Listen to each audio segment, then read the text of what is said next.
Hey everyone, welcome to MaysLugLife. I'm May, and I'm here to hopefully help you if you are still having trouble trying to figure out what size you are based on Lug's sizing chart, or if you're having trouble using the sizing chart because you've never used one before. I'm hoping this video will help you with that.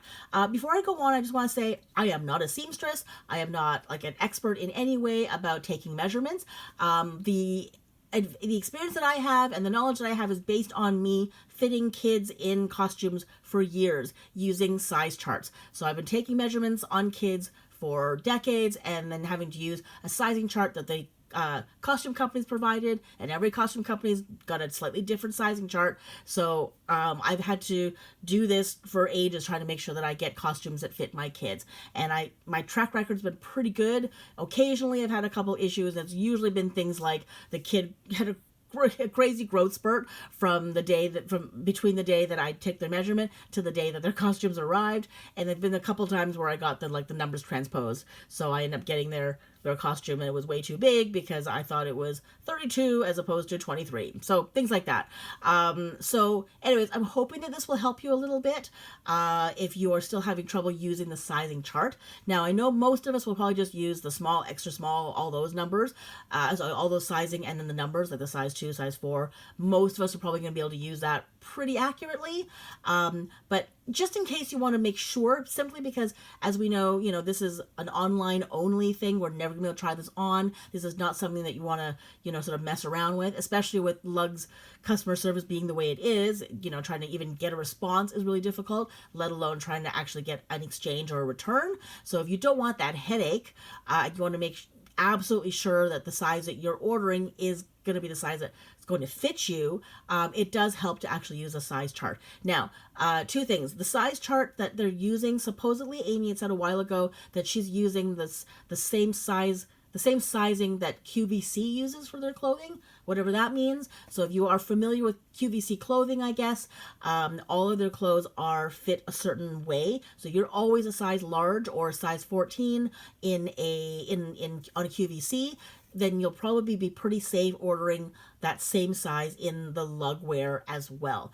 But for those of us who are not lucky enough to have done that, or who have ever tried to do that, we have to use the size chart here. So like I said, it's good that we have the size numbers and the size letter, but just to be absolutely sure, Lug has been good enough to provide us with some actual measurements as well. So before I go on about the size chart, let's actually talk about taking measurements. Now, there are a million how to take measurements videos out there, so please be sure to watch those if you want a much better read on those. But if you're too lazy to go and look for those and you just want to watch this video, I'm just going to give you a few pointers that I've learned over the years that might help you as well. So 1, taking the bust. Let's just read what it says. It says measure under the arms around the fullest part of your bust. Okay, so fullest part of your bust just means the widest part, the thing that sticks out the most. So just make sure that when you take your tape measure around, that you measure it so that the tape measure is pretty much parallel to the floor all the way around. So you don't want like the tape measure to be really high at the front and really low at the bottom. You want to try to make sure that it goes around the widest part of your breast, and you also want to take into account the rib cage. Some of us have a curvature in the back, some of us have really large ribs, so you may have to take that into account as well. But the widest part of your ribs might not be the widest part of your breast. So just be careful, depending on your body type and your dimensions, you might have to look at that. So if you have really large ribs but very small breasts, take it from the widest part of your ribs as opposed to the actual breast, because if you don't have breasts, then it doesn't matter. If you happen to have really large breasts and a small rib cage, you'll have to make sure that you get the breast. So hopefully, you can try to find that line really well. And again, like I said, try to make sure that it's relatively parallel to the floor all the way around. The other thing that I also take when I do the bust and when I do the waist measurements is I will take the tape measure around and hold it where I think it should be, like where they're just standing, and then I ask them to take an inhale in and then an exhale. And as they take that inhale, you will sometimes discover the tape measure actually expands. So it's not expands, it actually gets wider. So you want to, like if, let's say for example, when they were standing still, they were a 38, and then when they take an inhale, it becomes like a 42. because they can really fill their lungs really, really wide. I usually take that measurement or somewhere in between. So if it was a 38 before and they're now a 42 when they take a huge inhale, I'll maybe go like 41, because you want to be able to make sure that you're comfortable and you're able to breathe and you're able to move around really, really well and not have any restrictions at all. Because there's really nothing worse than having a garment that you are trying to be comfortable in, like loungewear, where it's really tight and you feel like you're wearing, something that we have to wear to the office. Like, you want to be super, super comfortable and loose here. So just make sure that whatever that measurement is, that you can still breathe properly. So that's usually what I do. I will also do the same thing with the waist measurement. I'll put the measurement around their waist, have them take an inhale and then an exhale. And as they inhale and exhale, I can sort of see whether it really expands or not. And I'll kind of go somewhere in between just to make sure that they can actually fully get a lot of movement in. Now, the waist is not going to be quite so crucial as the ribs, because our ribs and our breasts don't really go anywhere. Our stomachs can sometimes, come in and come out. But if we can get if our bust, because usually, not always, depends. So if your bust is smaller than your waist, then you have to make sure that the waist is the most important thing that you take into account. Because if the garment is really, really stretched out at your waist, then it doesn't matter where your breasts sit. But if your breasts are really, really big, and your waist is really narrow, then the waistline doesn't matter as much, because you want the breast to fit, you want the bust to fit really well. You don't want, anything popping out. You don't want the buttons to be, pulling again, too far. You want it to be really, really comfortable and loose. So let's go to the waist measurement. So it does say measure in the natural crease of your waist. Now, some of us are lucky enough to have a crease at the waist, like this girl here. So if you happen to still have an hourglass curve, then you just take the narrowest part of your waistline. It's usually sort of that squishy part right in the middle, so right between your hip bone and the bottom of your rib cage. So you can find that bottom rib, and then you find the top of your hip bone, and somewhere in between there. So if you happen to have a natural crease, great. Oops, sorry about the camera. Otherwise, yeah, you're gonna have to find the middle there. So some of us, like me, if your waist has gotten way bigger over the years and your waist may be larger than your butt line, than your hip line, then again, the widest part. So you have to make sure that it's all the way around. Stand with good posture when you do this as well. Try not to slouch, because it does help, make everything sit properly. So the widest part of the waist. Same thing with the hips. The widest part of the hips. So it does stay here. Stand flat on the floor with your heels together. Measure around the fullest part of your hips, approximately 8 inches below your waist. So I actually definitely agree with stand flat on the floor. Do not wear high heels or heels of any kind, because any heel will actually change how we stand, believe it or not. Heels tend to make us stick our ribs out and our butts stick out more. And that's going to give us a really inaccurate read. So make sure that you're standing flat, either bare feet or flat shoes, when you take your measurement, and stand with good posture. Now it says there approximately 8 inches below your waist. That really varies. I have found that varies a lot more than not. If you have a very long torso, that's gonna change. If you have a really short butt, that's gonna change. So it's a very approximate. I just go with the widest part of your hips, the fullest part of your hips. That includes your butt cheeks, and it includes your pelvis. So if you've got a bit of a belly, or more of a belly like I have, because all you do is sit around eating ever since you discovered that you're a really good cook, when you went into lockdown, you want to make sure that you take into account your, the new belly you've received, and you also want to look at your butt. So some of us have a butt that's the widest part is really low, but we have a belly that sits up a little bit higher. So just make sure that you get an average of that. So you may want to take a measurement around your widest part around your belly, and then take another one where it's the widest part you take into consideration is around your butt, the widest part of your butt, and see if those measurements are similar. Whichever one is the biggest one, take that measurement as your hip measurement, because I have found that, how do I put this? Like, I definitely had kids where their waistline was, their hips were hard to get because they had a really, really, really big belly, but they had no butt.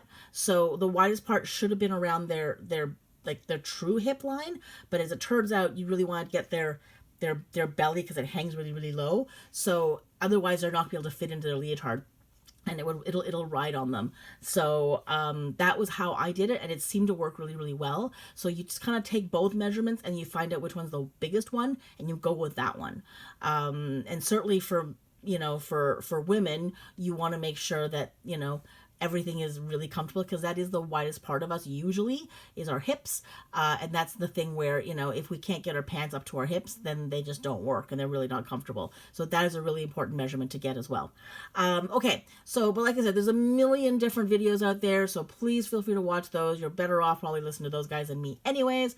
But anyway, so there we go. Now a few other tips about taking measurements is, one, please make sure that you are wearing relatively thin and fitting clothing, like what she's got there, like a fitted t-shirt and leggings is great. You can do it in your underwear, you can do it naked if you want, doesn't matter. But whatever you wear, make sure it's not slippery, because if your tape measure isn't sitting in the right place all the way through the measurement, you're gonna have very inaccurate reads. So make sure that your clothing isn't like spandex or something like that. So that's one. Two, better off to actually not get measurements done by yourself. You're probably better off getting someone else to do it for you. And if you're uncomfortable with that, if you've got body issues or you're just embarrassed, you're better off going to like an alterations place, or a seamstress that you might know, or like the dry cleaner that also does alterations.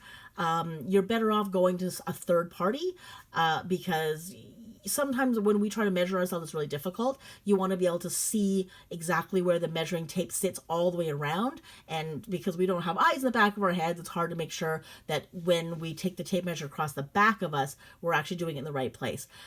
So if you are able to, like I said, a dry cleaning place, sometimes are, they're pretty good at doing that. Alteration places, absolutely, that's the best place to go. Sometimes if you go to certain clothing stores, they might be able to do it for you, like bra places. They've always got a tape measure on them. They may or may not know how to take measurements, but you can always watch a video while you're standing there.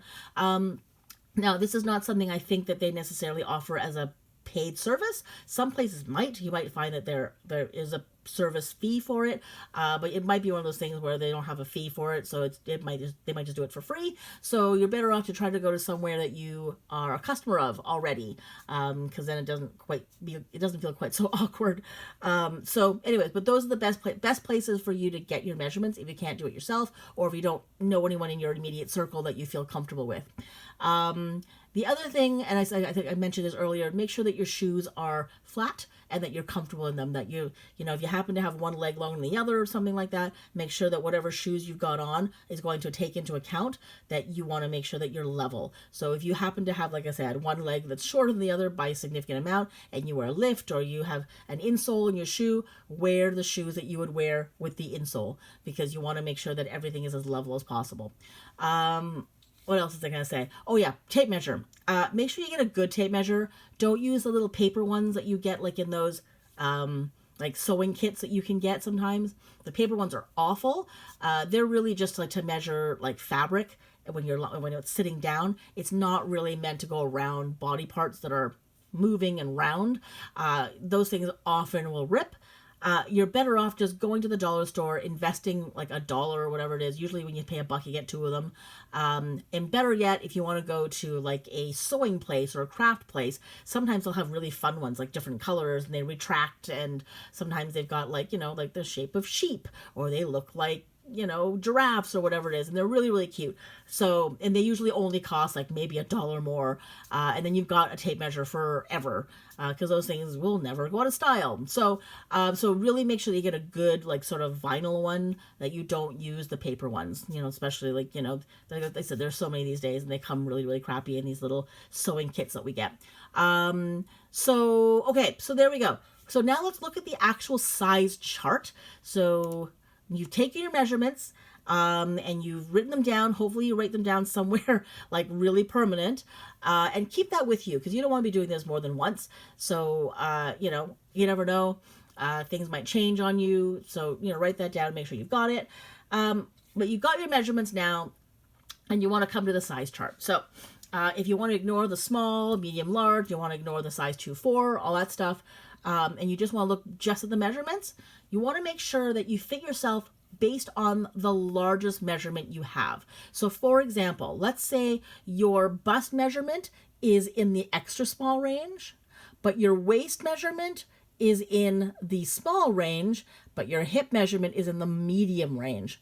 If that's the case, you want to make sure that you get the medium. You don't want to get the extra small, because if let's say your hips are 41 inches, you won't be able to get your hips, you won't get the waistband past your thighs if you order the extra small, because that hip is not going to work for you. So even though your bust is this and your waist is this is the measurement that you have to run with. So whatever the biggest measurement you have, that's going to be the one you have to use. So it's going to be a little bit weird, but it is going to be overall the most comfortable for you. Now, if you happen to be lucky enough and you're just ordering, say, the Ranger, where the top comes separate from the bottom, then you're good to go. So obviously, if your top is, if your bust is an extra small, get the extra small on the top, but then in the pants, get the medium, because if you can separate them, even better. Now, I know there are ones that come in a set, which is so unfortunate. I don't know why they did that. If they separated the hoodie and the sweatpants, I don't know why they didn't separate like the jitterbug and the tandem. But anyway, so they didn't, whatever. So now you're stuck with having to make sure that the top and the bottoms are going to be the exact same size. But like I said, go with the widest and the largest one, because it doesn't matter if your bust is going to be, you're going to be a little bit loose in the top. The pants aren't going to fit you properly. Now, if you happen to have a really, really large bust, so let's say, for example, you're an extra large, let's say you're a 45 in your bust, but your waist is a 26. Well, aren't you lucky, first of all? Secondly, if that is the case, then you're going to have some issues, because that means your top is going to be huge, but your pants are going to be tiny. Sorry, your top is going to fit you, but your pants are going to be huge. If that's the case, you're kind of out of luck. But I'm sure you've dealt with this before. Like, you've obviously done this a million times, but I'm sure if you had to fit yourself and you've got, say if you're Dolly Parton and you're wearing a large top and you got this teeny little waist, you're used to having to probably buy two sets where, the top is going to be one size and your bottom is going to be a different size. So again, always go with the largest ones. If you happen to be Dolly Parton and you've got, like a quadruple D, whatever it is on the top, you gotta get the rest of it as well. So you're gonna have to get yourself a 2X as opposed to whatever your waist is, which might be a medium. You gotta get the largest one, because otherwise the largest part of you is not gonna fit. So there we go. So always go with the largest thing, or the thing that you're most worried about. So again, we've all been fitting ourselves for years. I'm sure we already know. If for example, you always fit pants a certain way and tops a certain way, and there's always a thing that gets you, that always sort of throws you, and it always doesn't fit you properly, take that into account. So like I said, you got, like a really odd sort of, torso, then if that's the thing that is always going to be the most trouble for you, take the bust measurement as the most important thing, as opposed to the rest of it, because the rest of it you're probably a normal size, but the top of you might be sort of hard to fit. So if that's an issue, you've had that issue, take that into account. So anyways, I hope that helps a little bit. If you have any questions, please put those below. If I've said something that was really stupid and inaccurate or wrong, please also put that in the comments below. I would like to be corrected. If anybody happens to be a seamstress or does know a lot more than I do, please put that in the comments below. I do not want to put out the wrong information. This was just information that I'm hoping to give you based on the things that I've learned myself over the years taking measurements on other people. So there we go. I really hope that was helpful. I really hope that was accurate, and I really hope that made sense.